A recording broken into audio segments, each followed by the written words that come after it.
Konsep harmoni dalam keberagaman. Arti penting dan manfaat harmoni dalam keberagaman. Harmoni dalam keberagaman menjadi hal penting dalam rangka menjaga kestabilan dan kesejahteraan masyarakat. Harmoni dalam keberagaman kehidupan berbangsa dan bernegara mengacu pada hubungan yang baik antara individu dengan individu, individu dengan kelompok, dan kelompok dengan kelompok yang berbeda dalam masyarakat dengan menjunjung tinggi sikap toleransi di tengah perbedaan agama, ras, budaya, dan sebagainya. Harmoni dalam keberagaman kehidupan berbangsa dan bernegara dapat dicapai melalui berbagai cara. Di antaranya A. Kesadaran diri. B. Sikap menghargai perbedaan. C. Sikap toleransi. D. Keterampilan bermusyawarah. E. Keteladanan. F. Keadilan. Di bawah ini beberapa manfaat menjaga harmoni dalam keberagaman. A.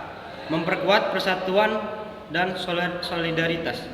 B. Meningkatkan pemahaman dan penghormatan terhadap perbedaan. C. Meningkatkan toleransi. D. Meningkatkan kerjasama dan kolaborasi. E. Meningkatkan keamanan dan kesejahteraan. 2. Pentingnya memahami dan menghargai keberagaman sebagai anggota masyarakat. Penting bagi kita untuk memahami dan menghargai keberagaman agar terwujud hal-hal berikut ini. A. Tercipta rasa saling menghormati antara sesama. B. Meningkatkan kerjasama di antara kelompok masyarakat. C. Meningkatkan kualitas hidup. D. Menjalin keberlangsungan kehidupan yang lebih baik. 3. Faktor pendorong dan penghambat terwujudnya harmoni. A. Faktor pendorong. 1. Nilai-nilai budaya menghargai perbedaan. 2. Struktur sosial yang adil dan inklusif. 3. Pembangunan infrastruktur yang merata. B. Faktor penghambat. 1. Egoisme. 2. Etnosentrisme. 3. Eksklusifisme. B. Identifikasi potensi konflik dalam masyarakat yang beragam. 1. Identifikasi potensi konflik dalam kelompok masyarakat. Konflik adalah perseteruan dan atau benturan fisik dengan kekerasan antara dua kelompok masyarakat atau lebih berlangsung dalam waktu tertentu dan berdampak luas yang mengakibatkan ketidakamanan dan stagnasi sosial sehingga mengganggu stabilitas nasional dan menghambat pembangunan nasional. 2. Faktor penyebab konflik dalam kelompok masyarakat. Konflik dalam kelompok masyarakat dapat disebabkan beragam faktor umumnya sebagai berikut. A. Perbedaan tingkat pendidikan. B. Ketimbangan sosial dan ekonomi. C. Perbedaan perdagangan politik. D. Perbedaan budaya, etnisi, suku. E. Ketidakadilan sosial. Strategi mengatasi konflik dalam masyarakat beragam. 1. Prinsip-prinsip dalam mengatasi konflik. Beberapa prinsip Pancasila yang dapat diterapkan adalah sebagai berikut. 1. Ketuhanan yang Maha Esa. Prinsip ini menekankan pentingnya kepercayaan dan pengakuan atas adanya Tuhan yang Maha Esa. 2. Kemanusiaan yang adil dan beradab. Prinsip ini menekankan pentingnya menghargai martabat dan kehormatan manusia dalam masyarakat. C. Persatuan Indonesia.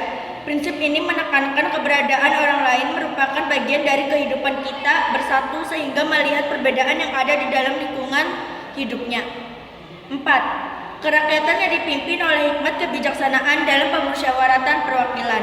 Prinsip ini menekankan pentingnya membangun keterampilan setiap warga negara agar mampu menyelesaikan setiap masalah dalam kehidupan problem solving dengan membangun keterampilan musyawarah mufakat.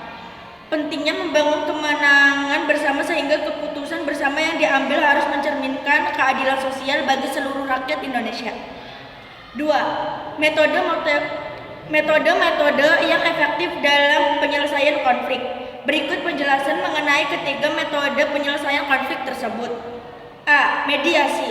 Mediasi adalah proses penyelesaian konflik dalam mempertemukan pihak yang terlibat dalam konflik dengan mediator atau pihak ketiga yang netral. B. Negosiasi. Negosiasi adalah proses penyelesaian konflik dengan cara berunding untuk mencapai kesepakatan yang dapat diterima oleh semua pihak yang berkonflik. C.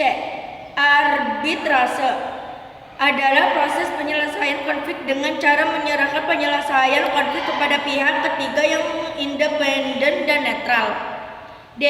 Dialog atau musyawarah mufakat merupakan proses penyelesaian konflik atau perbedaan pendapat di antara dua pihak atau lebih yang dilakukan dengan cara menjalin komunikasi terbuka dan saling menghargai. D. Peran serta warga negara dan gagasan solutif dalam penyelesaian konflik. 1. Peran serta warga negara dalam penyelesaian konflik. A. Peran serta individu dan kewargaan dalam penyelesaian konflik. B. Peran masyarakat dalam penyelesaian konflik. C. Peran serta negara dalam penyelesaian konflik. 2. Gagasan solutif dapat menyelesaikan konflik. Berikut ini adalah beberapa gagasan solutif yang diambil dapat untuk mengatasi permasalahan keberagaman secara adil dan keberadilan. A. Mengingatkan kesadaran dan penghargaan terhadap keberagaman. B. Memberikan kesempatan yang sama. C. Menjaga keseimbangan antara hak individu dan kepentingan publik. D. Mendorong musyawarah dan kerjasama antara kelompok. E. Menghormati hak asasi manusia. F. Dengan mengambil gagasan solutif yang adil dan keberadilan. Sekian presentasi dari